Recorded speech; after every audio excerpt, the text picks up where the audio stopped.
हरे कृष्ण। आप सब भक्तों का हार्दिक स्वागत है। तो महाराज पृथु का बहुत ही आदर्श चरित्र और महाराज पृथु का भगवत धाम गमन, श्रीमद् भागवतम जैसा ग्रंथ हमारे लिए एक दर्पण का कार्य करता है। हमें अपनी वास्तविक स्थिति भी दिखाता है और साथ ही साथ श्रीमद् भागवतम के ध्यान पूर्वक और धैर्य पूर्वक श्रवण और पठन से हमारे अंदर भी एक दृढ़ इच्छा उत्पन्न होती है कि हम अच्छी भक्ति करें और भगवत धाम वापस जाएं। और श्रीमद् भागवत हमारे अंदर इच्छा भी उत्पन्न करता है और साथ ही साथ हमारा मार्गदर्शन भी करता है कैसे हम अपने जीवन के लक्ष्य को प्राप्त कर सकते हैं। तो महाराज पृथु का पूरा जीवन हमें शिक्षा देने के लिए शक्तिशाली अवतार हैं भगवान के धाम से ही आए, लेकिन वो दिखा रहे हैं कि भगवत धाम जाने के लिए कितनी मेहनत उनको करनी पड़ रही है। उनका तो भगवत धाम जाना सुनिश्चित था, भगवान के धाम से ही आए थे, फिर भी वानप्रस्थ लिया उन्होंने। और पिछले कुछ श्लोकों में बताया जा रहा है कि बहुत कड़ी तपस्या की।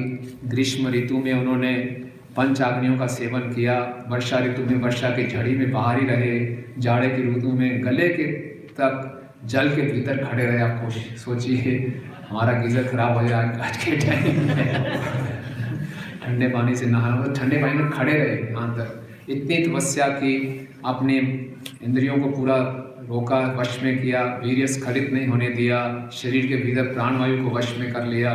बहुत कठिन तपस्याएं साधी और उन्होंने सनत कुमार जी की आज्ञा के अनुसार सब कुछ किया। पिछले श्लोक में उनको बोला गया था पुरुष ऋषभ, जैसे पुरुषों में श्रेष्ठ, पुरुषों में श्रेष्ठ है। क्यों पुरुषों में श्रेष्ठ है? क्योंकि बहुत उत्तम भक्त हैं। और आज के श्लोक में उनको साधु बोला जा रहा है कि साधु है, तो साधु ही कोई पुरुषों में श्रेष्ठ हो सकता है।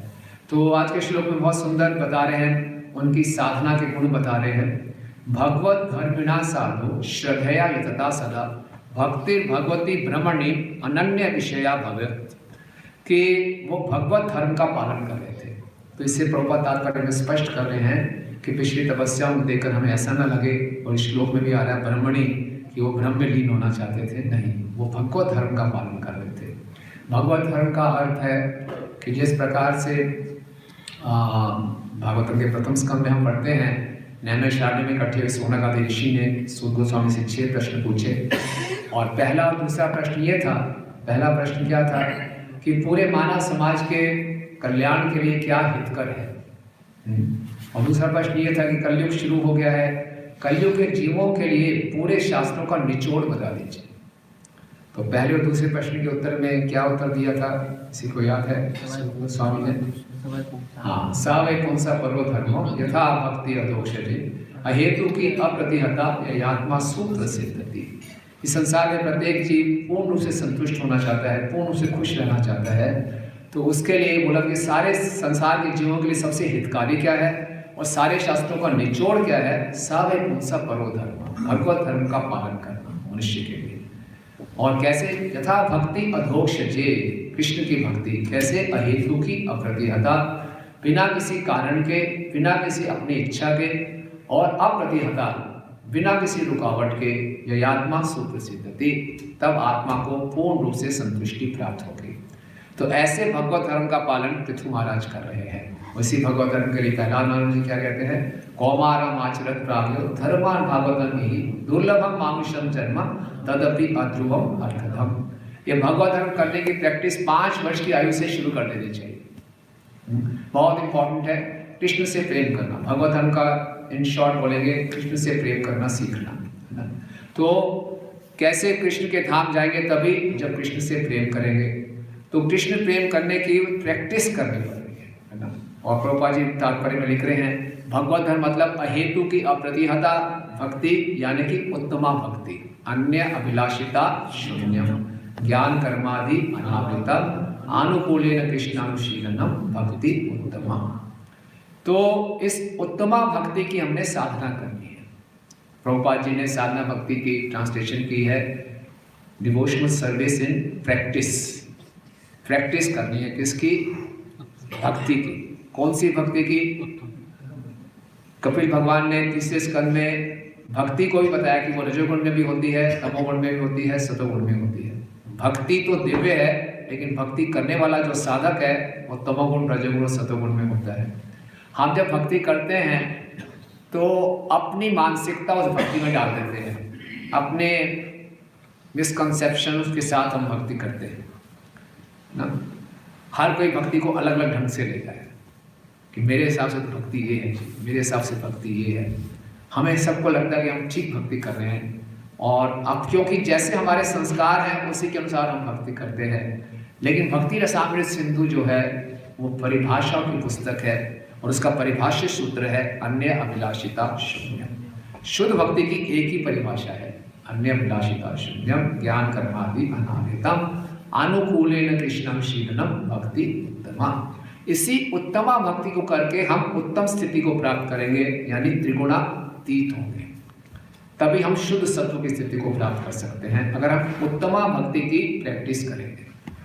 अगर अपने जो रजोगुण और तमोगुण में स्थित रहकर ही जो भक्ति कर रहे हैं तो वो उत्तमा भक्ति नहीं है, तो उससे हम त्रिगुणातीत होने में बहुत लंबा समय लगेगा, बहुत लंबा समय। तो यहाँ पे पृथु महाराज साधना कैसे करनी चाहिए वो दिखा रहे हैं, और साधना भक्ति की परिभाषा भक्ति रसामृत सिंधु में रूप गोस्वामी देते हैं। कृति साध्या भवेत् साध्य भावा स साधना विदा नित्य सिद्धस्य भावस्य प्राकट्यम ही साध्यता। साधना भक्ति का अर्थ है अपने इंद्रियों और मन से भगवान की सेवा करना, इस ढंग से सेवा करना कि हमारे अंदर भाव प्रकट हो जाए। ऐसा भाव जो कि हृदय में स्थित है वो उजागर हो जाए ना।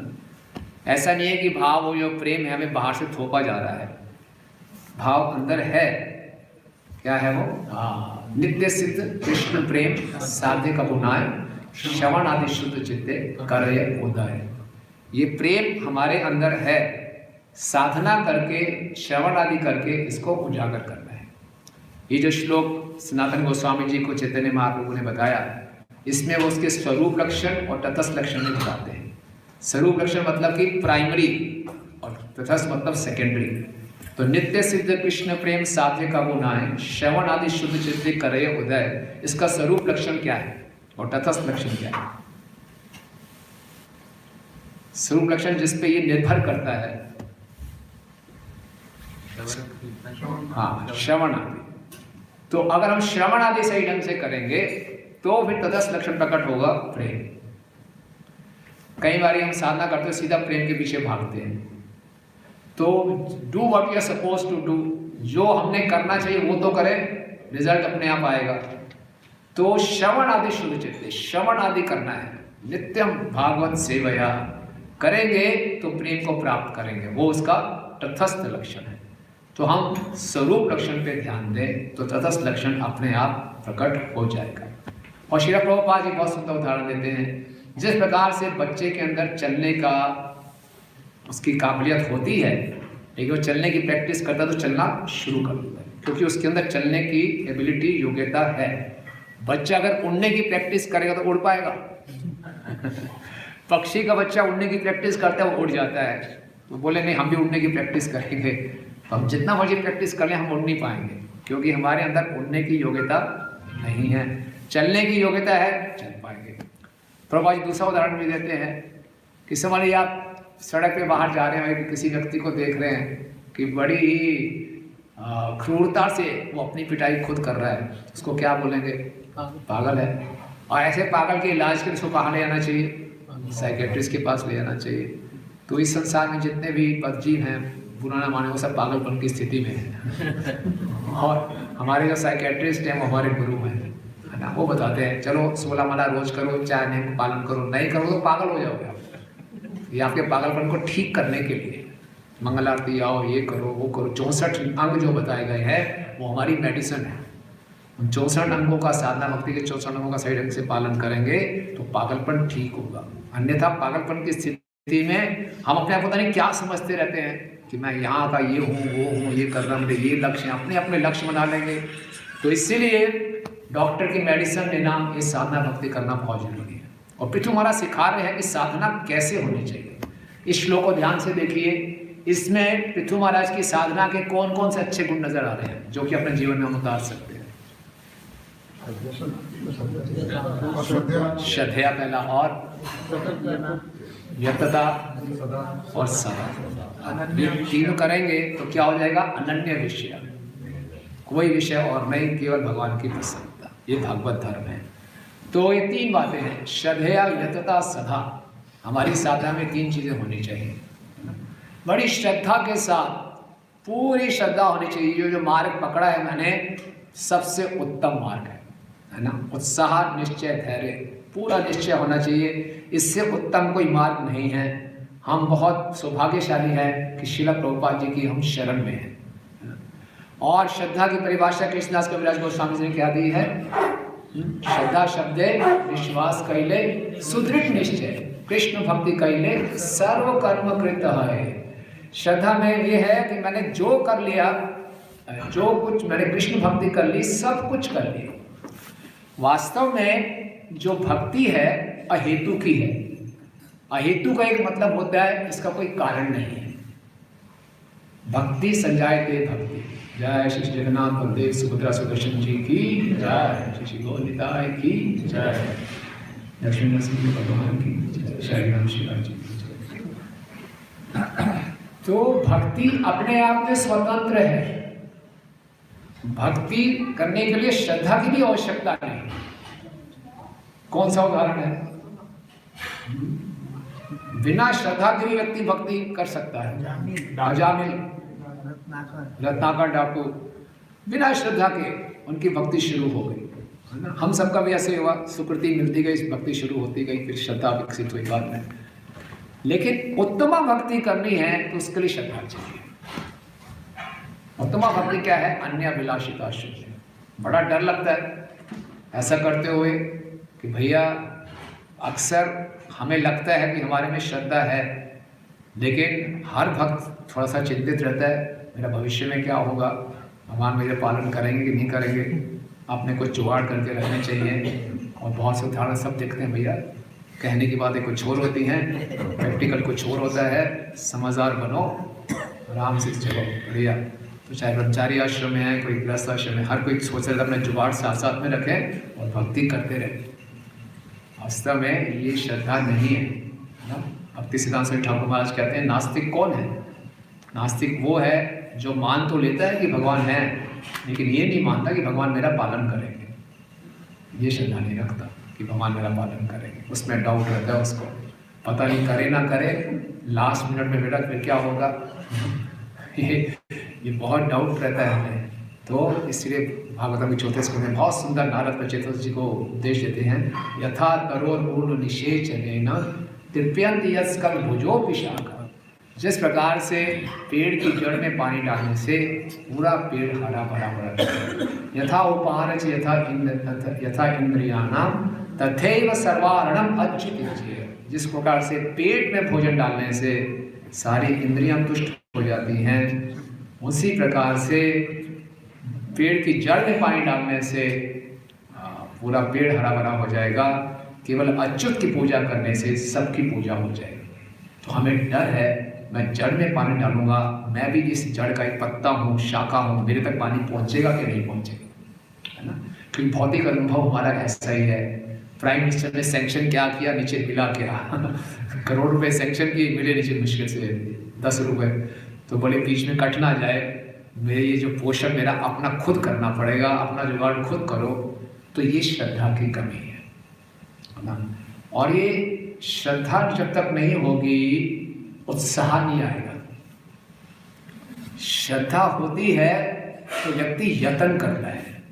श्रील प्रभुपाद जी में अपने गुरु के आदेशों में पूरी दृढ़ श्रद्धा थी। 42 साल तक प्रभुपाद संघर्ष करते रहे, यत्न करते रहे। वास्तव में साधु का एक नाम है जो यत्न करता रहे। भगवद गीता में भगवान कहाँ कहते हैं यत्न करते हैं? हाँ, सततम कीर्तयन्तो माम यतन्तश्च दृढ़वता। दृढ़ता के साथ साधु हमेशा यत्न करता रहेगा। ये नहीं कि सफलता नहीं मिली तो छोड़ दूंगा, नहीं, यत्न करता रहेगा। इसलिए साधु का एक नाम है यति। और यतिराज किसको कहते थे?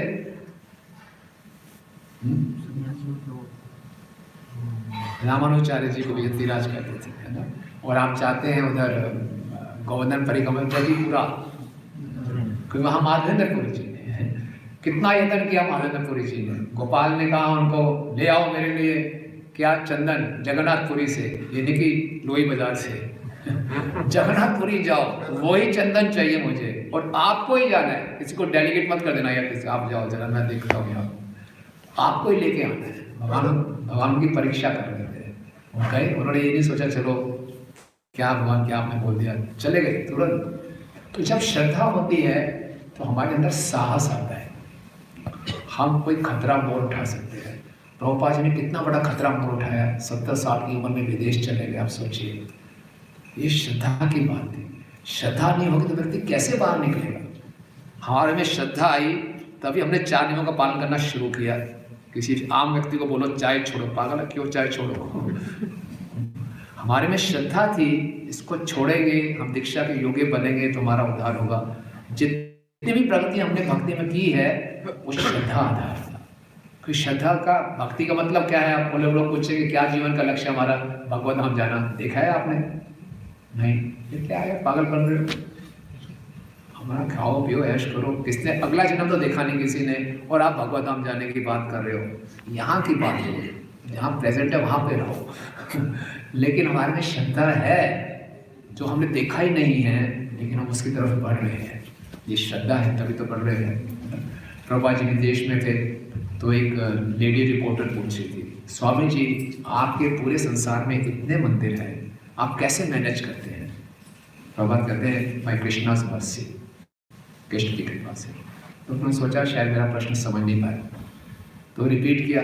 फिर प्रभुपाद उत्तर दिया माय कृष्णास मर्सी। फिर उसने क्वेश्चन को रिफ्रेम किया, आप कितने मंदिर चलाते हो, चलाने के लिए पैसे की आवश्यकता होती है, तो पैसा कहाँ से आता है? प्रभुपाद फिर बोला कृष्ण की कृपा। उस लेडी रिपोर्टर को लगा बूढ़े व्यक्ति हैं तो मेरी बात समझ नहीं पा रहे, तो साथ में रामेश्वर महाराज खड़े थे, उनसे पूछ लिया how from where the money comes. अब रामेश्वर महाराज अपने गुरु की बात को दोहराएंगे, उन्होंने बोला कृष्ण की कृपा। बेचारी बड़ी घबरा गई। फिर उन्होंने बोला स्वामी जी आप पहले क्या करते थे, आपका क्या प्रोफेशन था? तो बोला क्यों बताऊँ आपको मैं, मेरा वो वही सब बता गई, आपको क्यों बताऊँ मैं? तो फिर रामेश्वर महाराज ने बोला प्रभुपाद ये आपकी पुस्तकों के बारे में लिखेगी और उसमें ऑथर के बारे में लिखेगी तो पुस्तकें ज़्यादा लिखेंगी। फिर हाँ डन आई कैन डन, फिर बता सकता हूँ। तो भगवत धर्म का प्रचार करने के लिए प्रभुपाद पूरे तैयार थे, फिर मैं बताऊँगा, अन्यथा नहीं। तो प्रभुपाद जी में कितनी श्रद्धा थी, प्रभुपाद इतने बड़े बड़े रिस्क ले लेते थे। और जैसे आप डेट्रॉइट में फिशर मैंशन की कथा आती है, प्रभुपाद लीलामृत हम पढ़ेंगे, बिल्कुल एक महल की तरह था वहाँ पे। और प्रभुपाद वहाँ देखने गए और प्रभुपाद सब कह रहे हैं प्रभुपाद ये तो माया है, माया है। बोले माया नहीं, यहाँ आल्टर आएगा, एक बहुत सुंदर लेक थी वहाँ पे, बोले यहाँ बोट फेस्टिवल करेंगे, और बड़ी इटालियन टाइल्स लगी हुई, सुंदर सुंदर शैंडेलियर्स, बिल्कुल महल की तरह था। सो साथ में डील करने बैठ गए, साथ में एक माता जी थी प्रॉपर्टी डीलर, तो पापा ने उसको देखा ही नहीं, सीधा बात करना शुरू कर दी। तो बोला देखो जी हम तो भिखारी हैं, आप हमें ऐसे ही तो व्यक्ति बोला कहाँ से आ गए, भिखारी है ऐसे हम फ्री में थोड़ी दे देंगे, कितना चाहिए आपको? उसने कुछ बोला, बोला ठीक है हम आपको $3.5 लाख देंगे कैश में, एक पैसा नहीं है। ऐसा बोला प्रभुपाद, इतने कॉन्फिडेंस से बोला ठीक है डील डन। वहाँ ने अल्फ्रेड फोर्ड पूछते प्रभुपाद कहाँ से है, तुम लाओगे गाना धन को है। और डील हो गई सारी। बाद में जिस व्यक्ति ने बेचा था उसको लगा कि मैंने बड़े सस्ते में बेच दिए, वो दारू पी के भक्तों के जो मंदिर था वहाँ पे आया, शो मचाने लगा। मैंने कहा कि तुम्हारे वो Swami ji where is that old man, he has cheated me. इतने सस्ते में डील हो गई मेरी। तो प्रभुपाद जी के अंदर श्रद्धा थी, अटूट श्रद्धा थी कि जो मैं कर रहा हूँ बिल्कुल ठीक कर रहा हूँ, गुरु के आदेश है, पूरी पृथ्वी पे चैतन्य महाप्रभु के आदेश का पालन होगा। तो वो श्रद्धा हमको भी विकसित करनी है। इसी श्रद्धा से माधुर्य कादम्बरी में विष्णु श्री ठाकुर बताते हैं श्रद्धा 2 प्रकार की होती है, एक होती है स्वभाव की, एक होती है बलोत्पादिका। स्वभाव की मतलब नेचुरल, जो एक आत्मा की स्वाभाविक श्रद्धा है। एक बलोत्पादिका मतलब कि जबरदस्ती उस पर फोर्स की जा रही है। इसी को जीव गोस्वामी बोलते हैं एक शास्त्रिक श्रद्धा और लौकिक श्रद्धा। शास्त्रिक श्रद्धा स्वभाव की श्रद्धा है, लौकिक श्रद्धा है बलोत्पादकी। लौकिक श्रद्धा क्या होती है, आप हम सब अपने मंदिरों में भी देखते हैं, एक होती किताब शास्त्रों की बातें, एक होती कही सुनी बातें। उसमें ज़्यादा विश्वास लोग करते हैं, है ना। किसी के पास टाइम है, इतना शास्त्रों को पढ़े समझे, तो इधर उधर से जो सुन लेते हैं भैया ठीक है, वही श्रद्धा हो जाती है, वो शॉर्टकट है ना। या फिर बलोत पाली गए लौकिक श्रद्धा लोगों को दिखाने के लिए, भैया सब मंगल आरती आ रहे हैं, इसको जो मंगल आरती में उसको अच्छा वक्त माना जाता है, चलो मैं भी आता हूँ मंगल आरती में। तो शुरुआत तो ये ठीक है, लेकिन हमारा जीव भक्ति का आधार हमेशा लौकिक श्रद्धा रहेगी तो बहुत समस्याएं आ जाएंगी। जब फिर हमारी परीक्षा की घड़ी होगी तो हम घबरा जाएंगे। तो श्रद्धा होनी चाहिए शास्त्रिक श्रद्धा, है ना। शास्त्रिक श्रद्धा और लौकिक श्रद्धा में क्या अंतर है, आचार्यगण बताते हैं। जैसे किसी बच्चे ने माँ का दूध पिया है, उसका स्वास्थ्य ठीक होगा, और किसी बच्चे को बेचारे को पाउडर मिल्क पिलाया गया है, वो दिखने में बड़ा पोपला सा होगा लेकिन अंदर कोई शक्ति नहीं होगी ना। हिंदी पिक्चरों में बताते हैं ना, अगर माँ का दूध पिया तो सामने आओ। तो अगर वास्तव में किसी ने शास्त्र को श्रुति बोला गया, माँ बोला गया, माता है शास्त्र श्रुति, वास्तव में जिसकी शास्त्रिक श्रद्धा है तो संकट के समय में वो घबराएगा नहीं। संकट के समय हमारी श्रद्धा की परीक्षा होती है। लौकिक श्रद्धा है, पाउडर मिल्क पिया है तो घबरा जाएगा, डगमगा जाएगा। तो इसीलिए पूरी श्रद्धा थी पृथु महाराज जी को, पूरे पृथ्वी के वो राजा थे, सबको छोड़कर ऐसी तपस्या कर रहे हैं और मालूम है कि इससे मुझे अपने जीवन का लक्ष्य जरूर प्राप्त होगा। तो हम लोग भी जो साधना करते हैं पूरी श्रद्धा के साथ करना चाहिए। हरिनाम पूरी श्रद्धा के साथ। क्या श्रद्धा होनी चाहिए हरिनाम लेते हुए कि हरिनाम कृष्ण से अभिन्न है, अभिन्नतो नाम नामिनो, मैं साक्षात राधा कृष्ण का संग कर रहा हूं। ये हरिनाम मेरी हर स्थिति में रक्षा करेगा, कोई चिंता की बात नहीं है। हरिनाम करते हुए हमारे अंदर डर चल रहा होता है, उसका क्या होगा, उसका क्या होगा, मेरे बिजनेस का क्या होगा, मेरे घर का क्या होगा, मेरा क्या होगा। नहीं, हरिनाम मेरी रक्षा भी करेंगे, हरिनाम मेरा पालन भी करेंगे, और यही हरिनाम मुझे सर्वोच्च सिद्धि प्रदान करेगा। मुझे केवल ध्यान पूर्वक उत्साह पूर्वक हरे कृष्णा कृष्णा कृष्णा हरे हरे, हरे राम राम राम हरे हरे, पूरी श्रद्धा होनी चाहिए प्रोसेस में। श्रवण कर रहे हैं, श्रवणता श्रद्धया नित्यम ग्रहणतश्च स्वचेष्टितम काले नाति धीरेण भगवान विशुद्धे हिते। अगर हम श्रवण भी कर रहे हैं तो पूरी श्रद्धा के साथ श्रवण कर रहे हैं, श्रद्धा ही नहीं है, ये तो सब कहने की बातें हैं। लेक्चर में कुछ बोला जाता है, होता कुछ और है, चलो जी अपने काम चलाओ। नहीं, श्रद्धया नित्यम, और हमेशा सुनना है उसको। फिर उसके सुनने के बाद क्या करना है, ग्रहण तिष्ठ स्वचेष्टितम, उसको ग्रहण करना है, उसके लिए प्रयास करने हैं। जैसे यहाँ यतन आया है, प्रयास करने हैं, तो फिर क्या होगा, काले नाति धीरेण, बहुत जल्दी भगवान विशते हृदय, भगवान हृदय में प्रवेश करेंगे। कैसे, प्रविष्टा कर्णरंध्रेण, इन कानों के छेद के द्वारा भगवान प्रवेश करते हैं और हमारे हृदय में जितनी कल्मश है उसको साफ कर देते हैं और हमें भगवत धाम जाने के योग्य बनाते हैं ना। तो ये बहुत जरूरी है कि हम श्रद्धा में रखें, और जब श्रद्धा होगी तभी हम सही ढंग से यत्न करेंगे, है ना। भक्ति में हमारे जो दो सबसे बड़ी समस्याएं आती हैं आगे बढ़ने में, हम शायद पहले भी चर्चा कर चुके हैं। एक है आलस और दूसरा है मिथ्या अहंकार, है ना। आलस आता है, कौन उठे मंगल आरती, आलस आता है, कौन अपने अनर्थों से जूझे, जैसा चल रहा है चलने दो, मैं जाऊंगा भगवत धाम लेकिन यथारूप जाऊंगा एज इट इज भगवान, मैं आपको पसंद हूँ तो ले जाओ मुझे, मैं आपको अपने को बदलने की मैं हिम्मत नहीं कर सकता, मेरे में हिम्मत नहीं है। ऐसे हम अपने आप करके नहीं सकते, भगवान की कृपा से निर्भर रहना चाहिए, लेकिन यत्न करते रहना चाहिए। भगवान देखते हैं कि हम कितना प्रयास कर रहे हैं।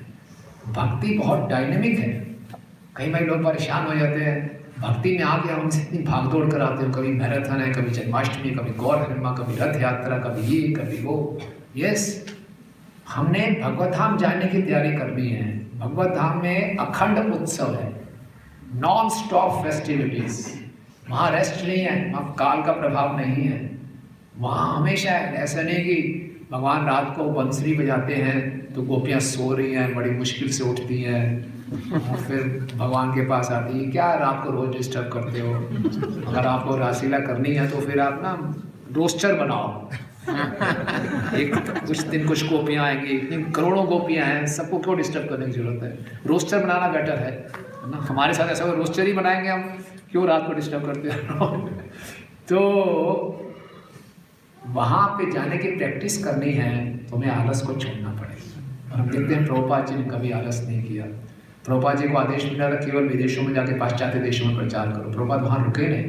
प्रभुपाद एशिया में भी आ गए, भारत में भी आ गए, पूरे विश्व में प्रभुपाद पूरे ग्लोब को ढूंढ रहे थे, कहाँ का हमने पूरा जाना है ना। प्रभुपाद के शिष्यों को देखते हैं, आलस नाम की चीज़ नहीं है। बीमारी की अवस्था हो, वृद्ध अवस्था हो, वैसे ही उसी उत्साह से लगे हुए हैं। तो ये यत्न हम हमेशा करते रहें और ये यत्न करने की शक्ति आएगी हमारे में श्रद्धा से। और यत्न कैसे करने हैं? नित्य, सदा, सदैव, सर्वत्र, सर्वथा। सदा के हम 3 उसके ले सकते हैं, सदैव, सर्वत्र और सर्वथा। हर समय, हर स्थान पे, हर अवस्था में करते रहना है ना। भक्ति को कोई नहीं रोक सकता, कोई स्थान नहीं रोक सकती, कोई समय नहीं रोक सकता, कोई परिस्थिति नहीं रोक सकती। भक्ति दिव्य है। कभी कमी है तो कार्य हमारे अंदर दृढ़ इच्छा की, तो करने का प्रयास करना है। और ये सारी दृढ़ इच्छा भी कहाँ से आती है? श्रील प्रभुपाद जी कहते हैं कि ये जो श्रद्धा भी है, भगवत गीता के 17वें अध्याय के 30वें श्लोक के तात्पर्य में लिखते हैं प्रभुपाद जी, मैं आपके लिए एग्जैक्टली पढ़ता हूँ क्या लिखते हैं प्रभुपाद। प्रभुपाद लिखते हैं, one strong faith is supposed to be the productive of work of material goodness। किसी की जो दृढ़ श्रद्धा है वो भी सतोगुण से उत्पन्न होती है। जितना सतोगुण होगा उसकी श्रद्धा उतनी मजबूत होगी ना। और सदा हमेशा लगे रहना है, 24 घंटे हमने भगवान की सेवा में अपने आप को रत रखना है। यही साधना भक्ति है। स्मर्तव्यम सततम विष्णु विस्मर्तव्येन जातु चेत् सर्वविधि निषेध इत्येव किंकरा। 24 घंटे, सुबह दोपहर शाम का टाइम, सुबह का टाइम सतोगुण का टाइम है, दोपहर का रजोगुण और रात का तमोगुण। हमने अपने तीनों गुणों को भगवान की सेवा में लगाना है। रजोगुण को कैसे लगाते हैं भगवान की सेवा में? बुक डिस्कशन कर रहे हैं, भाग दौड़ कर रहे हैं, प्रचार कर रहे हैं, मैनेजमेंट कर रहे हैं, सेवाएं कर रहे हैं। तो हमारा जो रजोगुण है वो भगवान की सेवा में लग रहा है। लेकिन हमारे जीवन का आधार सतोगुण होना चाहिए। क्योंकि अगर बहुत ज़्यादा रजोगुण में रहते हैं तो हम सेवा का लक्ष्य भूल जाते हैं, किसकी प्रसन्नता के लिए सेवा कर रहे हैं। बहुत ज़्यादा प्रोजेक्ट ओरिएंटेड हो जाते हैं तो क्या कर रहे हैं, क्यों कर रहे हैं वो भूल जाते हैं। तो सतोगुण का प्रभाव ज़्यादा होना चाहिए। और तमोगुण को कैसे हम भगवान की सेवा में लगाते हैं? सोते हैं ताकि कल अच्छे से उठ पाएं। हाँ, सो के, जब के समय नहीं, क्लास के समय नहीं। कई लोग अपनी नींद जब और क्लास में पूरी करते हैं। तो 6 घंटे हम सो जाएं। अगर 6 घंटे सो के 18 घंटे हम भगवान की सेवा में लगे हैं तो 6 घंटे सोने के भी भगवान की सेवा में काउंट हो जाएंगे। जिस प्रकार से कोई व्यक्ति ऑफिस में काम करता है उसको पूरे महीने की सैलरी मिलती है, जिसमें 4 संडे भी होते हैं, तो 4 संडे काटेंगे नहीं वो, ठीक है कोई बात नहीं, 26 दिन काम किया, 4 छुट्टियाँ हमको मिलनी चाहिए, तो दीजिए। कोई व्यक्ति ये बोले बिना संडे के आप मुझे सैलरी दे रहे हो तो पूरा महीना मैं छुट्टी करूँगा, तो पूरे महीने की सैलरी मिलेगी? बिल्कुल नहीं मिलेगी। केवल इतना अलाउड है, 4 छुट्टियाँ अलाउड है। उसी ढंग से 24 घंटे में से 6 घंटे हम बस जीवन शरीर की आवश्यकता है, तो 6 घंटे निद्रा के लिए अलाउड है। वो करने के बाद बाकी 18 घंटे हमें पूरे उत्साह के साथ भगवान की सेवा में लगना है सदा। तो उसके लिए ये जो कंसिस्टेंसी है ये भी आती है सत्वगुण से। नष्ट प्रायेषु भद्रेषु नित्यम भागवत सेवया भगवती उत्तम श्लोके भक्ति भवती नैष्ठिके। नित्य भागवत सेवा करेंगे तो तदा रजस तमो भावो काम लोभ अधिचय चित्ते नावृत्ति स्थितम सत्वे प्रसिद्धति। रोज भागवतम का ध्यान पूर्वक हम श्रवण करेंगे, प्रभुपाद लिखते हैं bye regular attendance in Bhagavatam class, तो हमारे अभद्र नष्ट हो जाएंगे और हम सतोगुण में स्थित होते हैं। तो भक्ति में उन्नति करने के लिए, श्रद्धा को दृढ़ करने के लिए, भक्ति में स्थिरता लाने के लिए, जल्दी से निष्ठा की अवस्था में आने के लिए बहुत आवश्यक है कि हम सतोगुण को अपने जीवन में विकसित करें, है ना। वैसे तो हमें कृष्ण प्रेम प्राप्त करना है, कृष्ण प्रेम की स्थिति तो शुद्ध सत्व है, लेकिन शुद्ध सत्व तक आने के लिए सतोगुण एक लॉन्चिंग पैड है। गोलोक एयरलाइंस का प्लेन हमें मिलेगा तो वो सतोगुण क्या है? एयरपोर्ट है। और एयरपोर्ट पे जाके आपके पास टिकट भी होनी चाहिए, तभी आप प्लेन में बैठ सकते हैं। तो टिकट क्या है? भक्ति है। तो भक्ति होगी, भक्ति स्वतंत्र है, भक्ति सतोगुण पर निर्भर नहीं है, लेकिन सतोगुण भक्ति के लिए डिजायरेबल है और अच्छे ढंग से हम भक्ति में दृढ़ता ला सकते हैं, तीव्रता से भक्ति में प्रगति कर सकते हैं अगर हम अपने आप को सतोगुण में स्थित करने का प्रयास करते हैं। तो अपने आप को सतोगुण में कैसे स्थित कर सकते हैं? मॉर्निंग प्रोग्राम है और आहार सात्विक प्रसाद देते हैं हम। तो जैसी हम क्रियाएं करेंगे उस गुण को हम विकसित कर लेंगे। अगर कोई व्यक्ति बहुत ज्यादा अपने आप को स्मार्टफोन में एंगेज रख रहा है तो कौन सा गुण विकसित करेगा? वो तमोगुण होना जो गुण विकसित करेगा। तो भक्ति में कैसे प्रगति करेगा? शायद हमने पहले भी चर्चा की थी। विश्वनाथ ठाकुर जी बताते हैं रजोगुण और तमोगुण के कारण 5 बाधाएं उत्पन्न होती हैं हमारी भक्ति में, है ना, जो हमें सही ढंग से श्रवण और कीर्तन और मनन नहीं करने देते। पहली बाधा क्या होती है? लय, नींद आना, है ना। श्रवण ही हमारी मेडिसिन है और मेडिसिन लेते हुए नींद आ जाती है हमें, जब करते हुए नींद आ जाती है, जब में राधा कृष्ण के साथ मीटिंग है, अगर आप इंटरव्यू दे रहे हो किसी को, है ना, इंटरव्यू देने गए आप और इंटरव्यू के सामने आप सो गए, क्या बात है। नहीं, भगवान इतने कृपालु हैं, हरे कृष्ण, सो गए तो भगवान वेट करते हैं, चलो कब जाए, हरे अरे हाँ वेरी गुड, बताओ क्या क्या क्या क्या मांगना चाहते हो, फिर सो गए, क्या क्या इसी ढंग से हम सही ढंग से बोल दें मुझे सेवा चाहिए, भगवान सेवा देने को तैयार है। तो लय बहुत नेचुरल है, पता नहीं ऐसी साउंड वाइब्रेशंस निकलते हैं कि ब्रेन एकदम शांत हो जाता है और हम अल्फा जोन में चले जाते हैं। ऐसी नींद कभी नहीं आती जितना हम जब के समय और क्लास में आता है। तो लेकिन ये एक अनर्थ है जो कि रजोगुण और तमोगुण के कारण उत्पन्न होता है। Okay, line. दूसरा होता है विक्षेप।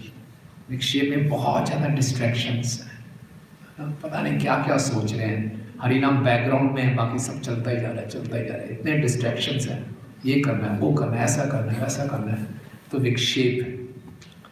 और तीसरा क्या है? अप्रतिपाती। अप्रतिपाती में क्या है कि ना नींद आ रही है, ना माइंड उधर भाग रहा है, उत्साह की कमी है, उत्साह ही नहीं, बस किसी ढंग से काउंटिंग पूरी करो, हरे कृष्ण हरे खत्म करो, क्लास में बैठना तो बैठा दो भाई, कोई बात नहीं, तभी प्रसाद मिलेगा बैठना पड़ेगा, बैठ गए, उत्साह नहीं है।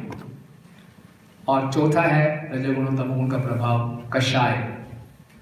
कषाय का मतलब है कि हमारे पुरानी गंदी आदतें आना शुरू हो जाती है भक्ति करते हुए, लोभ, काम, पुरानी गंदी इच्छाएं, फिर से टीवी देखने की इच्छा, क्रिकेट मैच देखने की इच्छा, स्कोर सुनने की इच्छा, और गंदी इच्छाएं दोबारा से आनी शुरू हो जाती हैं। ये रजोगुण तमोगुण का प्रभाव है। और पांचवा है रस अस्वाद। कोई रस नहीं आ रहा, भगवान की लीलाएं इतनी रस से भरी हुई हैं कि हमें कोई स्वाद ही नहीं आ रहा, हरि नाम में कोई स्वाद नहीं आ रहा, कोई टेस्ट नहीं आ रहा। ये किसके कारण है? रजोगुण और तमोगुण। कौन कौन सी 5 बाधाएं हैं? पहला क्या है? लय। दूसरा विक्षेप। तीसरा अप्रतिपाती। चौथा कषाय। और पांचवा रस अस्वाद। तो ये हम सबकी समस्या है और ये हमारी श्रद्धा को भी कमजोर बनाता है, क्योंकि प्रोसेस का हमें पूरा लाभ नहीं मिल रहा और हमें भक्ति में आगे बढ़ने से रोकता है। तो इसको ओवरकम करने के लिए क्या करना है हमने? सतोगुण। ये तीनों गुण आपस में कॉम्पीट करते रहते हैं, तो हमें सतोगुण को बढ़ाना मेरे हाथ में है। मैंने ऐसी क्रियाएं करनी है जिससे मेरा सतोगुण बढ़ेगी, मेरी फ्री विल है, मैंने किस गुण को बढ़ाना है। और रजोगुण और तमोगुण रहेंगे तो हम अन्य अभिलाषिता शून्यों भी नहीं होंगे, हमारे भक्ति के पीछे कुछ हेतु होगा। प्रभुपाद लिख रहे हैं यहाँ पे, वीर राघवाचार्य जी को कोट कर रहे हैं कि भगवत धर्मणे का मतलब है निवृत्त धर्मेण, कोई कल्मषित नहीं है उसमें, कोई भौतिक इच्छा नहीं है। भक्ति करते हुए हम कुछ भौतिक इच्छा रख रहे हैं, मुझे कुछ पूजा लाभ प्रतिष्ठा मिल जाए, मेरी ये इच्छा पूरी हो जाए, तो उसी के समान है जैसे व्यक्ति कोई बहुत अच्छा भोजन, पौष्टिक भोजन कर रहा है लेकिन उसके पेट में कीड़े हैं, कीड़े मोटे होते जाएंगे, उसका स्वास्थ्य ठीक नहीं होगा, है ना।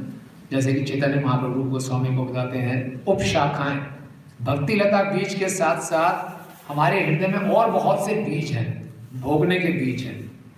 अगर हम हरि नाम ले रहे हैं, श्रवण कर रहे हैं, भक्ति कर रहे हैं अपनी कुछ इच्छाओं की पूर्ति के लिए, तो उन बीजों का सिंचन कर रहे हैं, वो उपशाखाएं विकसित होती जाएंगी और भक्ति लता विकसित नहीं होगी। तो इसीलिए कई बार हम ध्यान से अपने हृदय को देखें तो असली श्रद्धा है, असली भजन है भगवान की सेवा करना। नहीं, कई बार भक्ति की आड़ में हम अपनी इच्छाएं पूरी कर रहे होते हैं। जो इच्छाएं मेरी भौतिक जीवन से पूरी नहीं हुई, मैं भक्तों के समाज में आके भक्ति की आड़ में वो अपनी इच्छा पूरी कर रहा हूँ, तो वो भगवत धर्म नाम नहीं है, और वो रजोगुण और तमोगुण का प्रभाव है। तो ये बहुत सुंदर हमें शिक्षा दे रहे हैं पृथु महाराज कि हम सब भी भगवत धर्म के मार्ग में हैं, तो हमको भी भगवत धाम वापस जाना यही जीवन का लक्ष्य है। हमको भी साधना भक्ति प्राप्त हुई है, पृथु महाराज को सनत कुमार जी से प्राप्त हुई, हमें शिला प्रभुपाद जी से प्राप्त हुई। हमें भी अपनी साधना में श्रद्धा दृढ़ बना के रखनी है, शास्त्रिक श्रद्धा रखनी है, सतोगुण में आएंगे श्रद्धा और पक्की होगी। हमेशा यत्न करते रहना है दृढ़ता के साथ, चाहे कितनी भी परेशानियां क्यों ना आए संसार में, अपने व्यक्तिगत जीवन में हमें भक्तों के संग में रह के यत्न करते रहना है और सदा रहना है। 24 घंटे हम देखें कि हम भगवान का स्मरण कर रहे हैं। अगर हम कोई काम धंधे पे भी जा रहे हैं, घर में भी पालन पोषण कर रहे हैं, कुछ भी कर रहे हैं, तो चेतना यही रखनी चाहिए कि हम हमेशा भगवान का स्मरण कर सकें। तस्मात् सर्वेषु कालेषु माम अनुस्मरण। इसका अगला श्लोक क्या है? अभ्यास योग युक्तेन चेतसा न अन्यथा। इसकी प्रैक्टिस करनी है, चेतना इधर उधर जाएगी, चेतसा ना अन्य कामिना, चेतना को इधर उधर ना जाने दें। अगली लाइन क्या है? परम पुरुषम दिव्यम याति पार्थ अनुचिंतयन्। अगर ऐसा करेंगे तो हम परम पुरुष को प्राप्त करेंगे इस अनुचिंतन के साथ, इस चिंतन की प्रैक्टिस करके। तो कैसे कर सकते हैं? ऑलवेज चैंटिंग हरे कृष्णा कृष्णा कृष्णा हरे हरे, हरे राम राम राम हरे हरे। श्रील प्रभुपाद जब विदेश में थे तो उनके पास कुछ साउथ इंडियन लोग आए, बोले आपका मंदिर बड़ा अजीब सा है, इसमें घंटी नहीं है। मंदिरों में घंटियां होती हैं बड़ी बड़ी, आपके मंदिर में घंटी नहीं है। और बोला हमारे हर भात कोने की घंटी दे रखी है और हमेशा बजती रहती है। कौन सी घंटी है? बोले जीवा है। हरे कृष्णा कृष्णा कृष्णा हरे हरे, हरे राम राम राम हरे। हमें प्रैक्टिस करनी है, प्रैक्टिस करनी है। कुछ भी काम कर रहे हैं, we should keep on chanting. अगर वैसे चैंटिंग नहीं पड़े तो मेंटली चैंट करते रहे। जितना तस्मात् सर्वेषु कालेषु माम अनुस्मरण युद्ध च। मेरा अनुस्मरण पहले करो फिर युद्ध करो। इसका चेतना नहीं लगेगी। अभ्यास योग युक्तेन चेतसा ना अन्य कामेना। मन भागेगा ही भागेगा, मन की प्रैक्टिस है, मन को आदत है इधर उधर भागना, उसको पकड़ के लाना है। तो ये प्रैक्टिस करनी है, ये अभ्यास योग करना है, यही हमारी साधना है। पूरे साधना भक्ति का जो सार है वो है हमेशा कृष्ण का स्मरण बना रहे। ये साधना भक्ति का सार है। हम साधना भक्ति कर रहे हैं लेकिन कृष्ण का स्मरण नहीं कर रहे तो हम भक्ति में लगेगा कि हम कुछ फल प्राप्त हो रहा है। कई बार भक्तों को लगता है कि जो भक्ति के लाभ बताए गए शास्त्रों में प्राप्त नहीं हो रहे। क्यों? बुरा ना माने, हम उत्तमा भक्ति का प्रयास नहीं कर रहे होते। अहेतु की अप्रतिहता नहीं है। अगर भक्ति के पीछे कुछ हेतु है, वो हेतु पूरा नहीं हुआ तो अप्रतिहता भी नहीं रहेगी, वो स्टॉप हो जाएगी। ये मेरा लक्ष्य तो पूरा हुआ नहीं, मैं क्यों करूं? तो कई बार भक्त लोग नाराज होकर मंदिर आना बंद कर देते हैं, बोले ठीक है घर में बैठ के मैं 16 माला कर लूंगा। संभव नहीं है। भक्तों के संग में ही अप्रतिहता भक्तों का संग होना चाहिए, अप्रतिहता श्रवण होना चाहिए, जप होना चाहिए। क्यों? तब क्या होगा? जब अहेतु की हो। तो अहेतु की कब आएगी? जब अपने आप को अच्छे ढंग से भक्तों का संग करेंगे, नित्य भागवत सेवा करेंगे और अपने जीवन में हम सत्वगुण को विकसित करेंगे।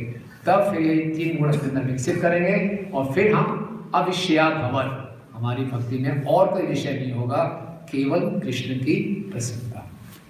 ठीक है, हरे कृष्णा। इसे कोई प्रश्न है या टिप्पणी है? हरे कृष्ण, बहुत बहुत धन्यवाद। तो जो मेरा प्रश्न भक्ति के अंगों से संबंधित है। आपने जैसे बताया कि भक्ति रसामृत सिंधु में 64 अंग भक्ति के हैं और उसमें जैसे अनन्याभिलाषिता भक्ति के ऊपर खास जोर दिया गया है।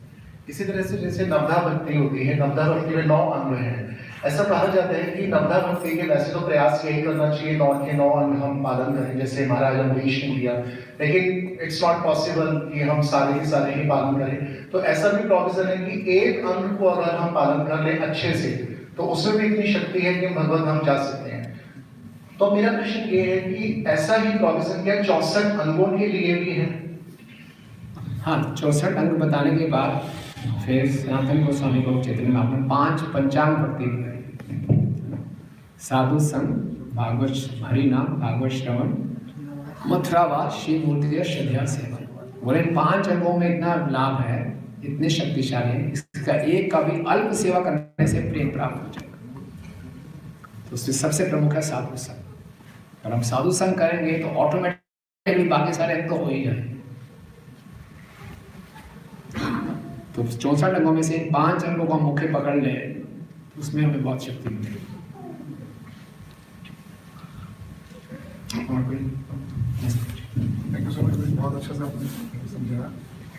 मेरा प्रश्न है कि जैसे आपने अभी बोला कि भक्ति के कार्य करते स्मरण रहना चाहिए, तो स्मरण से क्या अभिप्राय? भगवान की लीला, भगवान रूप, क्या विशेष रूप से इसको थोड़ा सा सब कुछ है। भगवान का नाम, भगवान के नाम को आप बोल रहे हैं, आज अपने भगवान के दर्शन किए, भगवान के रूप का भी चिंतन कर सकते हैं। आज अपने लेक्चर सुना, आज हमने कुछ पढ़ा, उस फिलॉसफी का भी चिंतन कर सकते हैं। कुछ श्लोक का स्मरण करें, श्लोक के बारे में भी सोच सकते हैं। सेवा की योजना बना सकते हैं, कैसे सेवा को मैंने और बेटर करना है, सेवा कैसे करनी, ये भी चिंतन है। कृष्ण संबंधित कोई भी कार्य है हाँ, तो यस यस यस सर।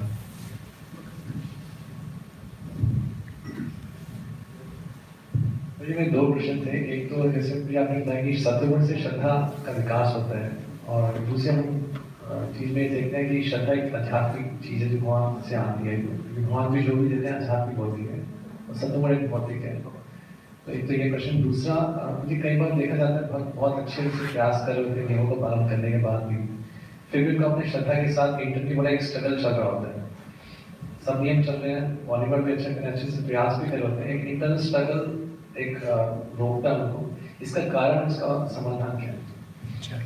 पहले तो वास्तव में जो श्रद्धा है वो दिव्य है, तभी हम भक्तों से मांगते हैं तुम ही कृपा करी श्रद्धा बिंदु दिया देह कृष्ण नाम अतन्य। श्रद्धा वास्तव में आध्यात्मिक जगत से आती है, लेकिन इस भौतिक जगत में हम 3 गुणों के अंदर हैं, तो वो हमें जो श्रद्धा बिंदु मिला, वो भक्ति लता बीज के रूप में जो प्राप्त हुआ, उसको हम कैसे डील करते हैं वो हमारे सत्वगुण पर निर्भर करता है। हम सबको श्रद्धा बिंदु प्राप्त हो गया एक भक्ति लता बीज के रूप में, अब मैं किस गुण के अंदर हूँ उसके हिसाब से मैं उसको भक्ति में करूँगा। तो जो सत्वगुण होगा तो मैं उसका अच्छा विकास कर पाऊंगा।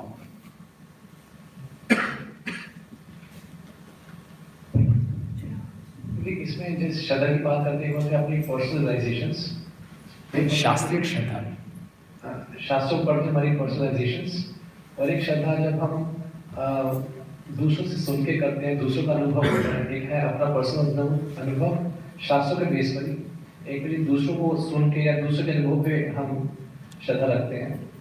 तो दूसरे के अनुभव को सुन के थोड़ा श्रद्धा में फिर भी एक थोड़ा सा एक कमी आ जाती है, लेकिन आपकी जब तक श्रद्धा नहीं आती जो ये डीप रियलाइजेशंस होती हैं, तो इसमें भी इसको कैसे प्राप्त किया जाए? हाँ सही, सबसे अच्छा है कि हम जो शास्त्रों को पढ़ रहे हैं, सुन रहे हैं, उसको जब अपना अप्लाई करने का प्रयास करते हैं तो श्रद्धा हमारी दृढ़ होती है, तो हमारा श्रद्धा विश्वास और बढ़ता है।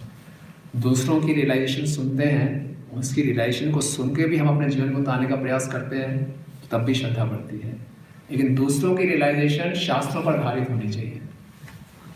वो लौकिक होगा कि मैंने गोवर्धन की परिक्रमा की, मैं LIG फ्लैट से कोठी में आ गया, यार ये बहुत बड़ी बात है यार, चलो मैं अभी शुरू करता हूँ, मेरे साथ नहीं हुआ तो मेरी श्रद्धा कमजोर हो गई, तो वो लौकिक श्रद्धा हो गई, है ना। उसकी रियलाइजेशन हम जब शास्त्र पढ़ेंगे, चर्चा करेंगे, तो हमें मालूम चलेगा कि दूसरों की रियलाइजेशन शास्त्रों पर आधारित है कि नहीं है। मुख्यतः ही शास्त्रों पर आधारित होना चाहिए, ठीक है ना। दूसरा प्रश्न क्या था आपका? कई बार नियमों का अच्छे से पालन भी कर रहे होते हैं, लेकिन पुराने संस्कार या फिर जैसे भी हैं, लेकिन उनका इंटरनल स्ट्रगल बहुत चल रहा होता है, तो श्रद्धा का बनना टूटना लगा रहता है, तो एक दृढ़ता नहीं बन पाती कई समय के प्रयास के बाद भी। इसका कारण और इसका उपाय? इसका कारण तो मैं समझ सकता हूँ, संघ किस प्रकार का वो संघ कर रहा है, किस प्रकार के भक्तों के बीच में है, और दूसरा कितना शास्त्रों को पढ़ रहे हैं, शास्त्रों को अच्छे ढंग से पढ़ना सुनना, और वे अच्छे ढंग से प्रभुपाद जी के शास्त्रों को पढ़ रहे हैं, सुन रहे हैं और उसको अपने जीवन में उतारने का प्रयास कर रहे हैं, तो फिर ऐसी समस्या नहीं होती। ऐसे भक्तों के बीच में है तो संस्कार तो सबको सताते हैं, लेकिन भक्तों के संग में हमें शक्ति प्राप्त हो जाती है।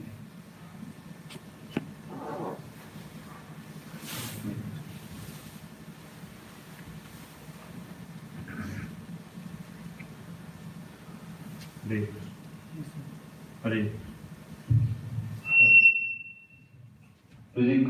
समटाइम्स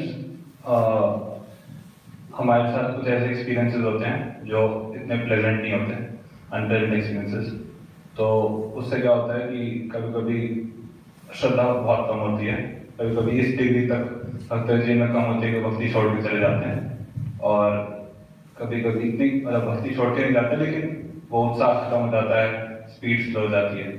तो ऐसे अनप्लेजेंट एक्सपीरियंसेस होने जब होते हैं तो हम किन बातों का ध्यान रखें, ऐसे क्या करना चाहिए, क्या स्टेप्स लेने चाहिए कि स्पीड कम ना हो ये प्रोग्रेस की? या अच्छा प्रश्न है, थैंक यू। और अनप्लेजेंट एक्सपीरियंस हम सबके साथ होंगे, ये तो पूरा भौतिक जगत बना है इसीलिए हमें कष्ट देने के लिए, और हमारा माइंड भी ऐसे बना है कष्ट पाने के लिए। आइडियल कॉम्बिनेशन है। एक तो हमारा माइंड ऐसे हम छोटी बात पे डिस्टर्ब हो जाते हैं, और भौतिक जगत भी ऐसा कि हमें डिस्टर्ब करता ही रहता है, तो ये चलता रहेगा, कोई ना कोई माध्यम बनता ही रहेगा हमारी डिस्टर्बेंस के कारण। लेकिन ये भी डिस्टर्ब जितना ज़्यादा हो रहे हैं, इसका मतलब हमारे अंदर रजोगुण और तमोगुण ज़्यादा है। सतोगुण से स्थिरता आती है, इसीलिए सतोगुण को विकसित करना बहुत जरूरी है ना। और हम खुद देख सकते हैं, अगर हम छोटी बातें विचलित हो रहे हैं, इसमें बहुत रजोगुण है, और स्थिरता है, इसका मतलब सतोगुण हम विकसित कर रहे हैं। तो किन चीज़ों का हम ध्यान रख सकते हैं? अभी मेरा सतोगुण बढ़ा नहीं और मैं विचलित हो रहा हूँ, तो एक भगवान से हमेशा प्रार्थना करते रहें, कुछ भी होता रहे मैं हमेशा भक्तों के संग में रहूँ, भक्त लोग मुझे संभालते हैं। मेरे में इतना सतोगुण नहीं है और मैं विचलित हो रहा हूँ, तो मैं कभी भी भक्तों का संग ना छोड़ूं, कुछ भी हो जाए भक्तों का संग नहीं छोड़ना चाहिए। ये हम प्रार्थना करते रहे, ये गलती कभी ना करूँ मैं। तो जो भी उतार चढ़ाव आएंगे भक्त हमें संभाल लेंगे, है ना। किसी भक्त ने ही हमें कष्ट दिया तब भी भक्तों का संग नहीं छोड़ना। वो एक आपने देखा है परकुपाइन, सेम बोलते हैं उसको, क्या बोलते हैं? परकुपाइन बड़े कांटे होते हैं, है ना, तो सेम बोलते हैं शायद। सेम वो ठंडे इलाकों में रहती है, तो ठंड लगती है तो दोनों पास में आ जाते हैं, पास में आते हैं दोनों के एक दूसरे कांटे चुभते हैं, कांटे चुभते हैं, बड़ा कष्ट होता है, फिर दूर चले जाते हैं। दूर चले तो ठंड इतनी लगती है कि अपना बचना मुश्किल है, तो पास में आना ही पड़ता है। तो अपने बचाव के लिए भक्तों के पास भी आना है, कोई चुप भी रहे तब भी अलग गए तो मर जाएंगे। तो अगर हम डिस्टर्ब भी हो रहे हैं कोई बात नहीं, एक भक्त से डिस्टर्ब हो रहे तो दूसरे भक्ति शरण में चले जाएं, कुछ हो जाए, लेकिन भक्तों के संग में रहें। और खुद कम डिस्टर्ब हो, इसके लिए शास्त्रों को अच्छे ढंग से पढ़ते रहें, अपने अंदर सत्व गुण को विकसित करें। यस माता जी। मेरा प्रश्न है कि हमारे फिजिकली और मेंटली हमारी लिमिटेशंस होती हैं, शरीर में भी क्षमता है, दिमाग की भी क्षमता है, जितनी बुद्धि होती है उतनी बात समझ में आती है, पर कई बार हम में आके अपनी लिमिट्स को स्ट्रेच करने की कोशिश करते हैं और करते भी हैं। थोड़े टाइम तो सही चलता है, फिर उसका परिणाम ये होता है कि हम कोलैप्स हो जाते हैं। तो हम ऐसे कैसे अपना बैलेंस करें, और जो भी कर रहे होते हैं फिर वो कोलैप्स हुए तो सब होता है, फिर दोबारा से ठीक करके फिर लगना पड़ता है। तो हम कैसे अपना बैलेंस बना के चलें कि भाई ये चीजें हमारी औकात के बाहर हैं, इतनी लिमिट में रहें, इतना करें, धीरे धीरे चलते रहें। यस, भक्ति के 64 अंगों में एक अंग ये भी है कि अपनी योग्यता से ज़्यादा बाहर ना जाए, ये भी एक अंग है। तो इसीलिए गुरु के निर्देशन में ही करना चाहिए, पर्सनल सुपरविजन में ही करना चाहिए। एक अंग है, उसमें हम कई बार बहुत ज़्यादा ओवर एम्बिशियस हो जाते हैं, वो भी रजोगुण का प्रभाव है। तो इसीलिए बेबी स्टेप्स लेने चाहिए, छोटे छोटे संकल्प लेने, तो ऐसे लो जिसको पूरा कर सके, थोड़ा स्ट्रेच करके उसको करते हैं तो हमारा कॉन्फिडेंस भी बढ़ता है, फिर धीरे धीरे हम बड़े स्टेप्स भी ले सकते हैं।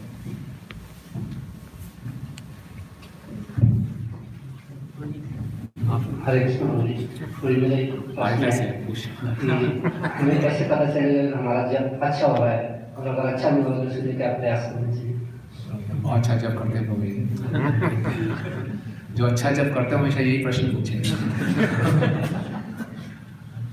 तो अच्छा जप के 2 लक्षण हैं प्रभु जी, जो मैं समझ पाया कि हमारे जप में संघर्ष जरूर होना चाहिए, कि मन तो भटके ही भटकेगा, हम कितना संघर्ष कर रहे हैं, मन के साथ हम नहीं भटक रहे कि मन भटके उसको फिर वापस ला रहे हैं, फिर भटक रहे हैं, फिर वापस ला रहे हैं। नींद आ रही तो खड़े हो रहे हैं, समझ रात को कम सो पाए, नींद आ रही है तो खड़े हो जाए तुरंत, फिर हो रहे तो चल लें। भगवान देखते हैं कि कितना प्रयास कर रहे हैं, हमारी लिमिटेशंस हैं शरीर की, मन की, फिर भी हम प्रयास कर रहे हैं, तो ये अच्छा जप है। दूसरा और अच्छा जप होगा कि हमारे भगवान की कृपा, भगवती की कृपा, भक्तों की कृपा से नींद में नहीं आ रही, बहुत अच्छे ढंग से हम फोकस कर रहे हैं, तो हमारी इच्छा नहीं करेगी 16 माला को छोड़ने की, हम कहेंगे चलो और एक्स्ट्रा कर लेते हैं, अरे शंख क्यों बज गया दर्शनार्थी का, अच्छा और माला कर रहा है। तो ये 2 लक्षण हैं, इसमें आप देख सकते हैं।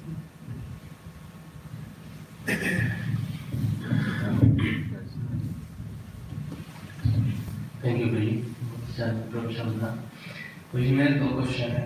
एक तो भाई आपने जो प्रोसेस बताया है, लय, विक्षेप, प्रतिपत्ति, कषाय और रस अस्वत, तो ये कैटेगराइज है क्या कनिष्ठ अधिकारी हो तो उसमें भी कैटेगराइज नहीं करते जी, जैसे कनिष्ठ अधिकारी होते हैं, मध्यम अधिकारी होते हैं, ये कनिष्ठ नहीं होंगे सारे कृष्ण। हाँ। तो जैसे वो भगवद गीता के तात्पर्य को लिखे हैं, निर्वती मनुचित कृष्ण प्रदार का श्लोक जो आता है, यमुनाचार्य। तो इतनी बड़ी स्टेज में कह रहे थोड़ा तो तभी भी आ रहे हैं, तो इस तरह के थोड़ा इवन गंदे थोड़ा भी बता रहे हैं, तो यहाँ कह रहे हैं कनिष्ठ को लेवल थोड़ा अलग है। जो कनिष्ठ है वो थॉट्स में बह जाते हैं, छोले टीवी देख ही लेता हूँ, लेकिन जो उत्तम है वो थूकता है उसके, यानी थॉट तो आएंगे, थॉट्स तो आएंगे, थॉट्स तो आते रहेंगे, रुचि की स्टेज में चले जाओगे, निष्ठा की स्टेज, रुचि स्टेज, मन भटकेगा, लेकिन हम नहीं भटकेंगे। कनिष्ठ अधिकारी भटक गया था विचारों के साथ। दूसरा आपने बताया जो स्ट्रगल है, जैसे जब में स्ट्रगल हो रही है, तो ये नावाभास की तरफ प्रयास है, जो स्ट्रगल कर रहे हैं नावाभास। ये चीज़ ये कि जब कंप्लीट हो जाता है, लेकिन इच्छा भी होती है, लेकिन फिजिकल अलाउ नहीं करता कभी कभी, गले से या हेल्थ प्रॉब्लम भी वैसे, तो उसमें क्या वो मानसिक जब कम होगा? और क्या, कम से कम 16 माला तो वैसे कर लें उसको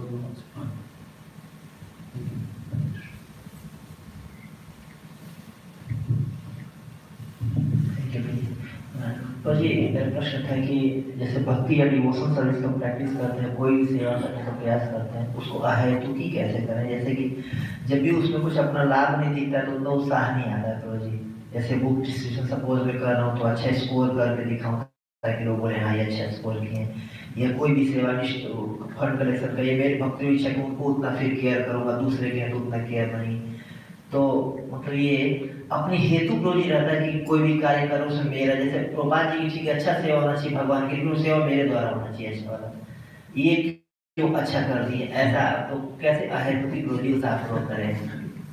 देखिए बाबू, हम अपने एक्सपीरियंस से देख लेंगे, जब तक इस तरह की भक्ति करेंगे ना कभी संतुष्ट नहीं रहेंगे, कभी संतुष्ट नहीं रहेंगे। और इस तरह की भावना रखना, हेतु रखना मतलब द्वेष, द्वेष रहेगा ही रहेगा। भगवान की सेवा हो लेकिन मेरे माध्यम से, उसने उससे अच्छी क्यों कर दी, मेरी से अच्छी सेवा क्यों कर दी, तो हम कभी भी संतुष्ट नहीं रह पाएंगे। तो हम बोलेंगे यार इतने साल हो गए, अब हो गया इसको। ये शुरू में व्यक्ति आता है, उसको यही होता है चलो उसको भी थोड़ा पंप किया, कोई बात नहीं करो यार, आप इंचार्ज बन जाओ, अपना मन आ जाओ, चलो करो। लेकिन जब व्यक्ति भक्तों का संग कर रहा है और पढ़ रहा है शास्त्रों को, बोल रहा है यार मुझे भी ऐसा चाहिए जो एक्सटेसी पृथु महाराज को मिल रही है, ध्रुव महाराज को, प्रहलाद महाराज को, मुझे भी ऐसे चाहिए। जब ये इच्छा उत्पन्न हो जाती है फिर वो कहेगा नहीं है मुझे नहीं करना है। समझ रहे बात? अभी हमारा वही मटेरियल कंसेप्शन के साथ ही हम भक्ति कर रहे हैं, क्योंकि भौतिक जगत में नंबर 1 आना बहुत अच्छा रहता है, यहाँ भी नंबर 1 बनना है। यहाँ नंबर 1 बन भी गए, ना कृष्ण संतुष्ट होंगे, ना गुरु संतुष्ट होंगे, ना मैं संतुष्ट होंगे, नंबर 1 रहूँगा।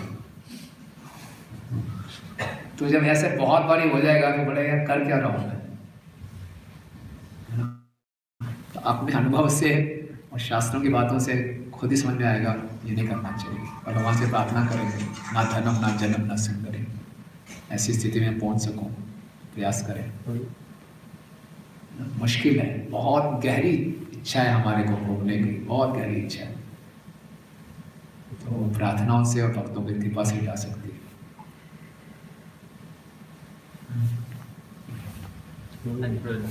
प्रश्न ये है कि फैमिली लाइफ, गृहस्थ लाइफ में होते हुए जैसे हमारी चीज़ें, हमारे फैमिली का पोषण वगैरह है, सब कुछ है जो बेसिक नीड्स हैं, और मंदिर में भी सेवा देनी होती है, कॉन्ट्रीब्यूशन उसकी, तो लगता है लाइक कभी इनकम पे आघात आता है, इनकम पे आघात आता है, सोर्स ऑफ इनकम पे, जैसे वो बिजनेस में लॉस हो गया या जॉब कुछ टाइम के लिए फॉर एग्जाम्पल नहीं रही, तो उस टाइम में डर सा लगता है, जैसे बड़ा मन विचलित होता है, तो उससे कैसे बचा जाए? मन विचलित होना स्वाभाविक है, कोई भी हमारे जीवन में उतार चढ़ाव आएगा, मन तो विचलित होगा ही होगा। हम ऐसे नहीं हो सकते हमारे अंदर इमोशंस ही नहीं है, ऐसे मैं चट्टान की तरह हूँ, ऐसा तो होगा नहीं। मन जरूर विचलित होगा, लेकिन कुछ समय के बाद फिर से हम सेवा में आ जाएंगे। इमोशंस विल नॉट ओवरवेलम अस, है ना। अर्जुन ने पूरी गीता सुनी, अभिमन्यु का वध हो गया, अर्जुन बहुत रोया, लेकिन रोता ही नहीं रहा, फिर यानी कि डिप्रेशन में चला गया। फिर 2 साल के बाद आया, भगवान बताओ क्या करना है। बकाये हो गया एकदम, नहीं तुरंत सेवा फिर से युद्ध शुरू कर दिया। तो कुछ ना कुछ उतार चढ़ाव होता ही रहेगा और हम डिस्टर्ब होते रहेंगे, और ये डिस्टर्बेंस होने नेचुरल है, लेकिन फिर से हम अपने आप को भक्तों के संग में रखेंगे तो चल सेवा करते रहें, जो बेस्ट कर सकते हैं वो करते रहें। हर परिस्थिति में हमें ये अपने आप को पूछना है, what best I can do, how best I can serve. बस, चाहे धन बहुत ज़्यादा है तब भी, धन नहीं है तब भी, नौकरी है नौकरी नहीं है, घर में शांति है घर में नहीं है तब भी, ये अप्रतिहत है, ये प्रयास करते हैं, बिकॉज वो वास्तविकता है, बाकी सब सपना है। आपका 2 करोड़ का पैकेज हो गया वो भी सपना है, वो नौकरी चलेगी वो भी सपना है। It's dream world. सच्चाई वही है कि मुझे भगवान की सेवा करनी, तो सत्य को पकड़ के रखे, वो होगा सत्संग में भक्तों के साथ। डिस्टर्ब होना नेचुरल है, बुरा सपना आएगा तो हम कई बार चिल्लाते हैं सपने में, तो वो तो होगा ही होगा, वो कोई दिक्कत नहीं है, लेकिन इस सपने से जाग जाए, सपने में नहीं है। मतलब डिस्टर्बेंस की सिचुएशन में क्विकेस्ट वे कैसे हम सबसे जल्दी हम कौन से तरीके से हम वापस ट्रैक पे आ सकते हैं? डिपेंड करेगा हर एक के ऊपर। कई लोग हरिनाम लेना शुरू कर देते हैं, कोई कीर्तन शुरू कर देगा, कोई भागवतम की शरण लेगा। जो आपको भक्ति में सबसे ज़्यादा स्फूर्ति देता है, बेस्ट है हरि नाम कीजिए, हरे कृष्णा कृष्णा कृष्णा हरे राम राम राम। भक्तों के संग में आप अपना हृदय खोलिए और क्लीन हो जाए दोबारा से शुरू कीजिए। ठीक है, लास्ट क्वेश्चन। तो ये से रजोगुण और तमगुण की वजह से जैसे रजोगुण और तमोगुण की वजह से भी हमारे जो बहुत सारी अटैचमेंट्स डेवलप हो जाती है इसके और फिर जो अटैचमेंट का जो लंगर है उसके साथ में जब कर रहे हैं, चाहे भक्ति कोई भी क्रिया कर रहे हैं, इससे अपनी प्रगति नहीं कर पाते भैया। तो मतलब वही कोई चीज़ अटैचमेंट हो गई तो नाम भी लेगा उसमें कोई क्या आनी अटैचमेंट वो भी अपराध वाला नाम होगा, तो कैसे भैया मतलब उसको हम ओवरकम कर सकते हैं? सत्वगुण बढ़ाना और कोई तरीका नहीं। प्रोसेस धीरे धीरे प्रोसेस है, मतलब फास्ट कैसे कर सकते हैं? धैर्य रखना भी सत्वगुण का लक्षण है। अधीर मत होइए, धैर्य रखिए और फल हमारे हाथ में नहीं है। आपने जो हम कर सकते हैं वो करते रहे और भगवान की कृपा पर निर्भर रहे। सब भक्तों का बहुत धन्यवाद। ग्रंथ श्रीमद् भागवतम की, जगत गुरु श्रील प्रभुपाद की, गौर प्रेमानंदे।